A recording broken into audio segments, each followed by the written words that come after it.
ఆయన చెప్పే వాటిని వినాలి, వాటిని ఏం చేయాలి? అనుసరించాలి. హల్లెలూయా. చెప్తాం గట్టిగా హల్లెలూయా. 2026వ సంవత్సరం ప్రభు ఎందుకు ఇచ్చాడండి?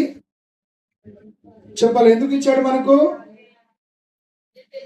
నిత్య క్షేమం అనుభవించి చూపించడానికి, బహుగా అభివృద్ధి పొంది అనేకులకు సాక్ష్యంగా ఉండడానికి. అది ఎలా సాధ్యమవుతుంది?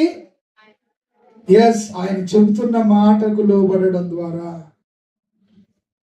దేవుడు ఏది నీతో చెప్తున్నాడో దానికి లోబడడం ద్వారా, దేవుడు ఏది నీతో మాట్లాడుతున్నాడో దానికి నువ్వు విధేయుడు అవడం ద్వారా.